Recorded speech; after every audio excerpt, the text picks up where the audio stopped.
સૌથી મોટી air strike કરી છે।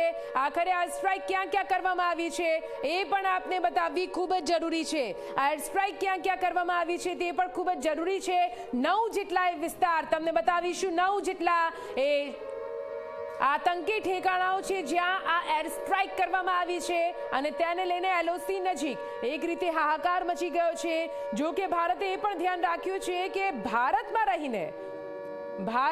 રહીને કેવી રીતે અહીંયા પાકિસ્તાનના ઠેકાણાઓને નેસ્ત નાબૂદ કરવામાં આવ્યું।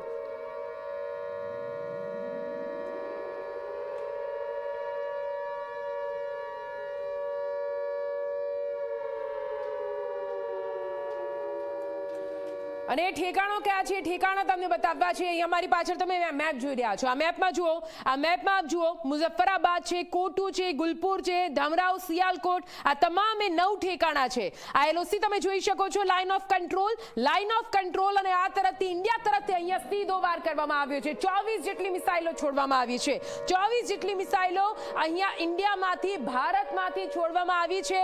એલઓસીને પાર જેટલા પણ સરહદની નજીક આ ઠેકાણા હતા જ્યાંથી આતંકવાદી ઘટનાઓને અંજામ આપવામાં આવતો, જ્યાં ષડયંત્ર રચવામાં આવતું હતું, ત્યાં આગળ અહીંયા સ્ટ્રાઇક કરવામાં આવી છે। અહીંયા જુઓ, ચકમુ છે, મુઝફ્ફરાબાદ છે, સિયાલકોટ છે, સાથે મુરાંદકે છે, ભૈમપુર છે, ગુલપુર છે, કોટુ, આ 9 ઠેકાણા, આ 9 ઠેકાણા પર આ સ્ટ્રાઇક કરવામાં આવી હોવાની પુષ્ટિ ભારતીય સેનાએ કરી દીધી છે અને આ મેપ પર જાહેર કરી દેવામાં આવ્યો છે। લાઇન ઓફ કંટ્રોલની પાસે, પીઓકેમાં લાઇન ઓફ કંટ્રોલની પાસે આપ જુઓ, આ ઠેકાણા આવેલા છે જ્યાં આતંકી સંગઠનો સક્રિય હતા, જે આતંકવાદીઓને બનાવવામાં આવતા હતા, ઘડવામાં આવતા હતા, ભારત વિરુદ્ધ આતંકવાદી પ્રવૃત્તિઓને ષડયંત્ર અહીં બનાવવામાં આવતા હતા, આયોજનો કરવામાં આવતા હતા, ટ્રેનિંગ પણ અહીંયાથી જ આપવામાં આવતી હતી। એ તમામ ઠેકાણાઓને અહીંયા ધ્વસ્ત કરી દેવામાં આવ્યા છે। સૌથી મોટી વાત એ છે કે આ શહેરો છે, આ શહેરોની વચ્ચે આતંકી મોડ્યુલ ઊભા કરવામાં આવ્યા હતા। આ મોડ્યુલની અંદર અહીં આતંકીઓને ટ્રેનિંગ આપવામાં આવતી હતી। પાકિસ્તાન બહુ જ ચપળ છે। પાકિસ્તાન શું કરતું હતું, રહેણાંક વિસ્તારોની વચ્ચે આ પ્રકારના આતંકી મોડ્યુલ ઊભા કરીને એમાં જ ટ્રેનિંગ આપવામાં આવતી હતી। એટલે હવે જ્યારે આ તમામ મોડ્યુલો પર હુમલો કરવામાં આવ્યો છે ત્યારે પાકિસ્તાન કહી રહ્યું છે કે રહેણાંક વિસ્તારમાં ભારતે હુમલો કરી દીધો છે।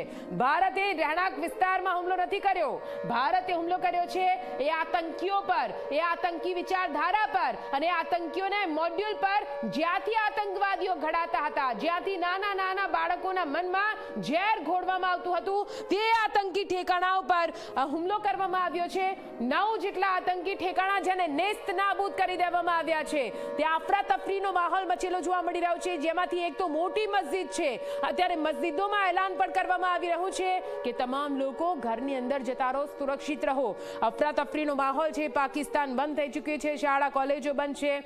આ વિઝ્યુઅલ તમને એક બાદ એક બતાવીશું। ત્યાંના જે વિડીયો, પાકિસ્તાનના જે વિડીયો ત્યાંના સ્થાનિકોએ, ત્યાંના નાગરિકોએ પોતાના કેમેરામાં કેદ કર્યા છે, એ વિડીયો તમે જોઈ રહ્યા છો। આ વિડીયો તમે જુઓ કેવી રીતે અહીંયા મિસાઇલથી હુમલો કરવામાં આવ્યો છે અને જે આખી એક મોટી બિલ્ડિંગ છે, આ મોટી બિલ્ડિંગ એક મસ્જિદ હતી, એ મસ્જિદ પર અહીંયા એટેક કરવામાં આવ્યો છે। આ મસ્જિદની અંદર જ મદ્રેસાના નામે આતંકી ટ્રેનિંગ સેન્ટર ચલાવવામાં આવતું હતું। આ વિડીયો તમે જુઓ, મિસાઇલો કેવી રીતે જાય છે અને કેવી રીતે અહીંયા ધૂમ ધડાકા યુદ્ધના દ્રશ્યો પહેલા આપણે રશિયા યુક્રેનના જોયા છે, ઇઝરાયલના પણ જોયા છે, પણ હવે તમે જુઓ ભારત પાકિસ્તાન વચ્ચેના યુદ્ધના દ્રશ્યો છે જ્યાં ભારતે હુમલો કરી દીધો છે। હવે પાકિસ્તાન કેવી રીતે જવાબ આપે છે તે જોવાનું રહેશે, પણ ભારતના હુમલાના દ્રશ્યો એ પૂરી દુનિયા જોઈ રહી છે અને હવે તમને મદ્રેસા પર કેવી રીતે અહીંયા એટેક કરવામાં આવ્યો, કેવી રીતે મિસાઇલ હુમલો કરવામાં આવ્યો, દ્રશ્યો આપને બતાવ્યા। આપ જુઓ, આ તમામ દ્રશ્યો છે અને અત્યારના સૌથી મોટા સમાચાર સામે આવી રહ્યા છે। પાકિસ્તાન